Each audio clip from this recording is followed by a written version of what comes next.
My childhood memories are filled with my mother's positive reflections of her pregnancy with me, and also her vision of what my pregnancy would be like when I grew up. She said things like, "I wore the most beautiful clothes that your grandmother sent me from Chicago. Oh, I sunbathed under the tree in the backyard as the sun kissed my belly while I was pregnant. Ooh, the good sex your dad and I had when we were pregnant." No comments about awful weight gain. No, your body is not your own. No birth horror stories. And no complaints about labor, even though she was in labor for 36 hours. Having heard these messages, I always looked forward to being pregnant and knew that I'd be supported, honored, and celebrated. When I graduated from high school, I knew I wanted to do three things. I wanted to be a businesswoman, I wanted to dress nice, and I wanted to be a mom. 4 years later, shortly after graduating from college, I had an abortion. I had the abortion because my boyfriend and I decided that we didn't want to be parents. 2 years later, with the same man, 5 years into the relationship, while in graduate school, I found out I was pregnant again. This time, I wanted to have the baby, even though I was afraid of my father being disappointed. My boyfriend initially rubbed my belly, thrilled at the idea of us having a baby, and then he was scared. Since he was scared, my mom was scared, so she wasn't having it. The people pleaser that I used to be, at that time, was afraid. I was more afraid of them resenting me than of how I would feel if I didn't continue the pregnancy. So, against my heart's desire, I had another abortion. I was devastated, resentful of them and myself. My body felt as if I had been violated. It wouldn't respond in the same ways it used to. I often described the feeling of being raped by my mom or my boyfriend. But then I came to realize I gave my power away. With time, I accepted that having given my power away, I would transform that trauma into my dissertation topic of Black women's experiences of motherhood and motivation. Black women's experiences of abortion and motivation for motherhood. Fast forward 11 years, and I was pregnant, I was excited, I was ready to do everything I could do to make sure this baby was safe and healthy. I had a new job. I had a husband who was doting husband who was committed to wellness, especially during pregnancy, supportive family and friends, and midwives who were pleased with my progress. I was ready. June 21st, the day after Father's Day, my husband and my father had a battle of principles and position because my husband felt disrespected by my father during his visit. Feeling rejected, my father cried. He was heartbroken and concerned about interfering with our relationship, mine and my husband's. That wasn't the case. Within an hour of that man spat, as I call it, my father and I sat in Starbucks debriefing, with me telling him, "You finally got a taste of your own medicine." I suddenly felt a warm gush of water down my leg. And at that point, I was 26 weeks. I was advised that I needed to go to the hospital because they needed to keep the baby in at least until 27 to 28 weeks so the brain could develop and the lungs could develop. But my thought was, I'm having a water birth at home, so I'm just gonna go home, put my legs up, and be on bed rest.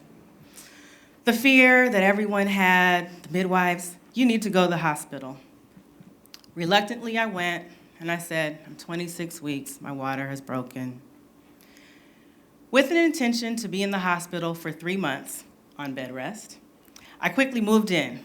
I was doing work, I was leading staff meetings in my bed, and doing everything I could do to remain calm. I had my favorite blanket and my favorite music. Soon I started feeling sensations, and I was convinced it was the food I was eating, or maybe even the medication that they made me take. No one had told me that I was in labor, and I hadn't gotten to the part in the pregnancy book that says, these are the signs for labor.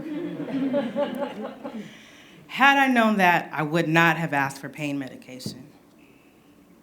On June 29th, 8 days later, I felt a rumbling in my belly. Oh, I'm finally gonna have relief from that constipation and those stomach aches that I had. I walked over to the bedside commode. I had one movement. Oh, that feels great. I had another movement. Ooh, that feels really good. Then I'm sitting there with my prenatal yoga instructor who came to visit. She's sitting on the other side of the bedside commode. And I start to feel something leaving my body. But this time, it's the baby. And I exclaim, the baby! I lost the baby! I lost the baby! Within minutes, the nurse was in the room. She picks the baby out of the feces-filled bedside commode, pushes me onto the bed. The room fills with 12 hospital staff, and I begin to sing. While people are looking at me like, is she losing her mind? I continue to sing until the baby starts to cry, and they say, it's a girl. They quickly whisk her to the neonatal intensive care unit, and the doctor begins to put his hand into my vagina to pull the placenta out, and I say confidently, wait, the placenta will deliver itself. And the room cleared. So ultimately, I had the most natural, unassisted birth you can have, given the circumstances. Our NICU experience. 20-hour days bedside with messages that my breast milk wasn't good enough. Witnessing my daughter writhe in pain from the supplements they were giving because my breast milk wasn't good enough. Cookie cutter approaches, some really loving doctors, some really loving nurses, others not so much. And then various explanations of her conditions that would change from day to day, week to week, month to month. After 5 months, the baby that was once 2 pounds and 1 ounce was able to go home.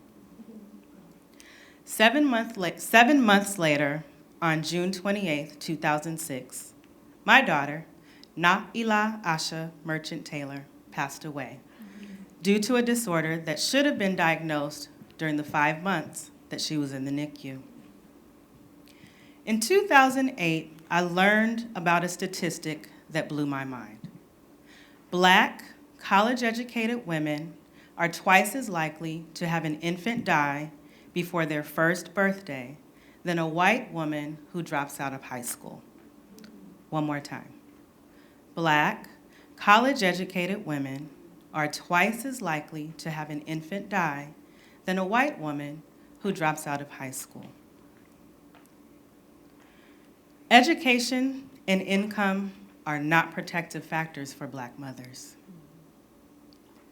Accumulated day-to-day stress and racism have a greater effect on birth outcomes and maternal health than most people are aware of. And this is why Black babies are dying. Black, college educated, triple degreed, manager, middle class, doctor, married, Black. Healthy work environment, physically fit, comprehensive prenatal care, good eating habits, emotionally mature, supportive family and friends, regular doctor's visits, Black. My daughter and I represent the statistic. Na'ila Asha made the sacrifice. And now, I'm the solution. I'm still standing, attaining success in life so that I can tell the story. Thank you.